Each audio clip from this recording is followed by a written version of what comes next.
All right, now we're going to start the rendering portion of our demo. We're going to be using a couple colors we haven't used yet. The first two are going to be YR14 and E09. We're going to be using these to create the desert floor environment, and then I'm also going to be using a black 100, which you have yet to see me use in any of the demos. Okay, so first thing is first. Remember the bat symbol we were talking about?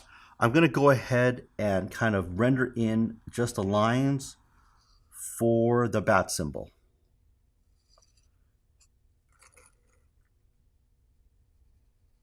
And remember here, it helps to vary the line weight. Try not to make it all exactly the same.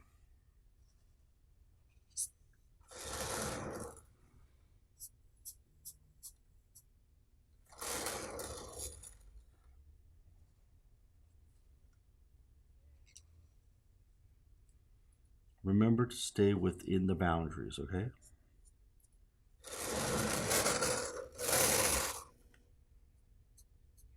So now this kind of looks like the bat symbol. And if you have any extra distorted lines, like little dangling spider legs, be my guest. I'm going to put a little bit of distortion in the center here because you don't know exactly what you're reflecting. So it could see some different things along the way.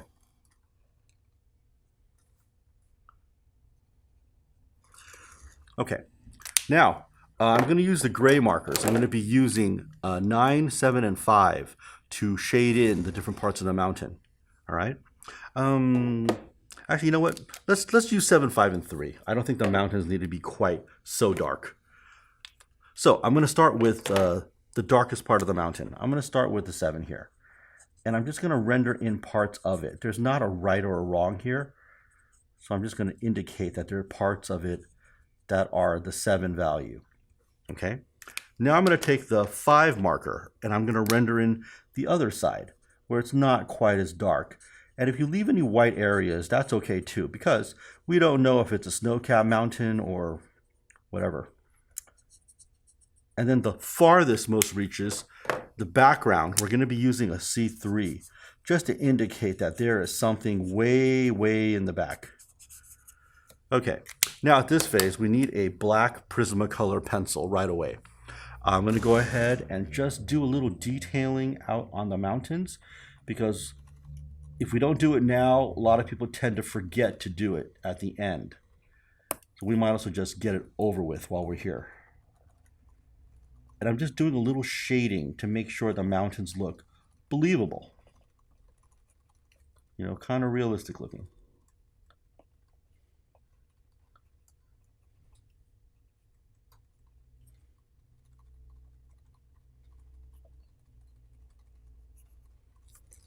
There you go. So now we have our little mountain range in there. Okay, now we're going to be using those two colors that we talked about, E09 and YR14. Okay, and we're going to render this like we do a sphere. Remember how I did the smiley face on the other one? I'm going to use the E09 first, and I'm going to lay some color down. And remember, every stroke that we do, it gets rounder and rounder, all right? So now I'm going to use the YR14. And notice that my strokes are getting rounder and rounder towards the bottom. Now I know you're thinking, those colors don't quite match just yet. So what I need to do is a little bit of blend. Notice every time I go over it, the mountain, or the floor is getting kind of glistening and kind of wet. So what we do is we use that to our advantage, and we want to drag out that color while we've got it still wet and workable, okay? So you notice I've got kind of a blended floor now. It kind of looks a bit like the desert floor, okay? So it's kind of got that faded gradation, all right? Now it's time to lay in some chalk. Okay, so when we're doing the chalk, remember, first thing you want to do is wipe down the surface. Breathe on your Weeble pad, off camera. And now I'm going to get a little bit of pure baby powder on my Weeble. And I'm going to go ahead and just smooth over the area that I want to render in. Breathe on it again. catch a little bit of baby powder. I'm going to get a little bit of blue. And remember, clump the chalk. That is the secret. Clump the chalk. Now, I'm going to start in the center here. And I'm going to start with a very small, tiny circle. Just a little bit of pressure. And as I build up pressure, my circle movement is getting bigger and bigger. But as I'm getting bigger and bigger, the pressure is lessening and lessening.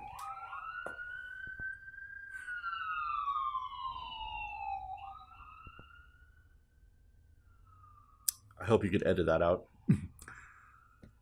Well, just cut the audio because I didn't move.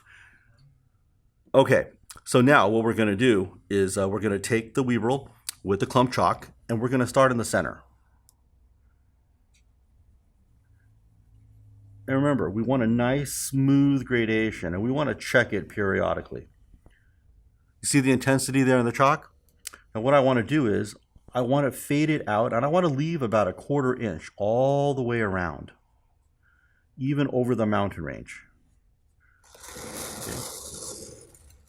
You're going to move this around a little bit and try to get a little bit of a faded gradation.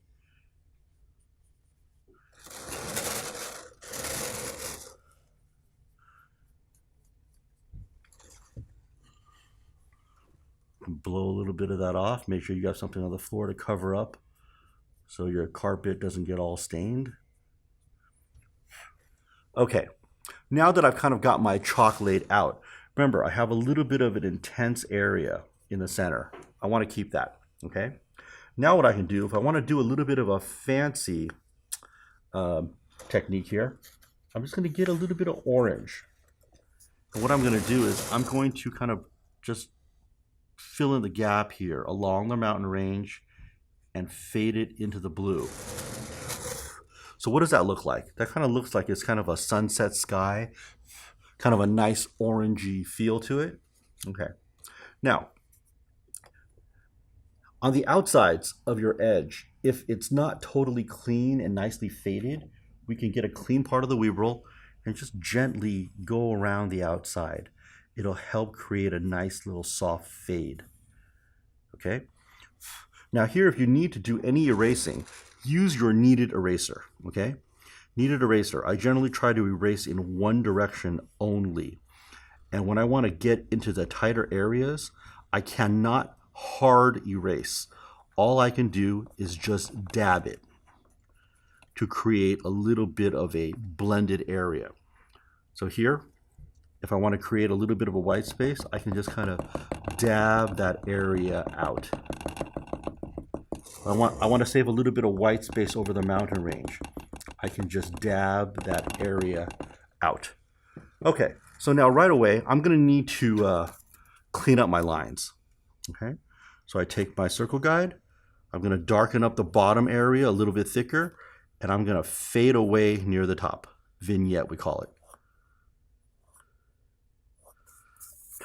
So now we kind of cleaned up our sphere. I like to throw some dots in there for some good action. Okay, now I'm going to go ahead and do the shadow first. Okay, for our shadow, we can do like 753 or 975. It's really up to you. I'll start with a 9. Now, when we do our shadow, remember the rings of a tree. See, check this out. Here we go. That's your 9. That's your 7. And the outside is your 5. So what you want here is you want rings of a tree.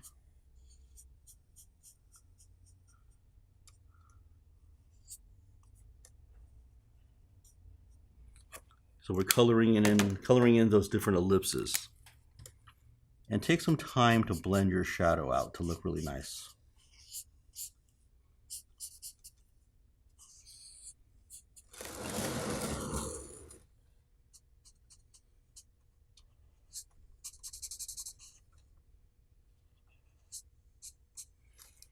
And you can do some indication if you like.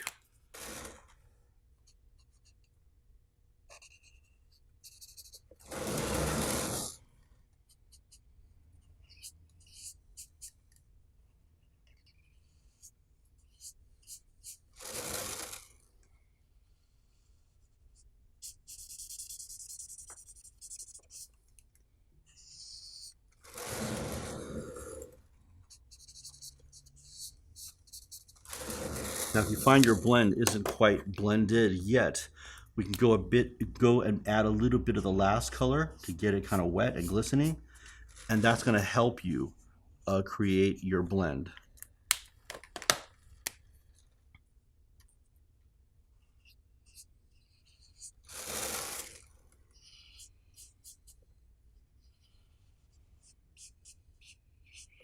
Okay, now we're going to put the icing on the cake.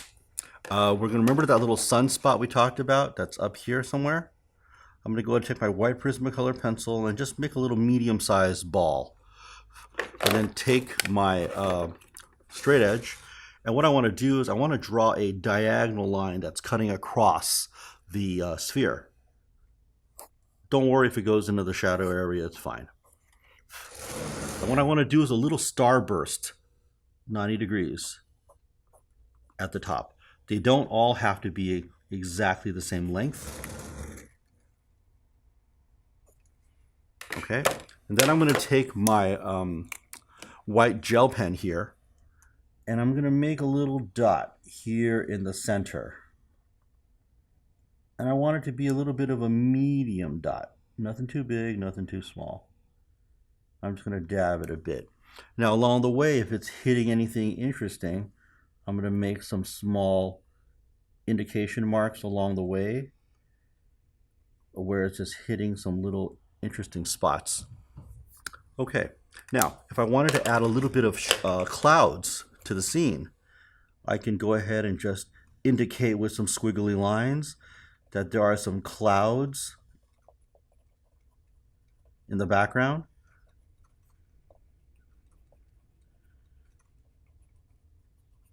And that also helps close the gap up between your blue and your orange. Okay, so this concludes our demo for the chrome sphere.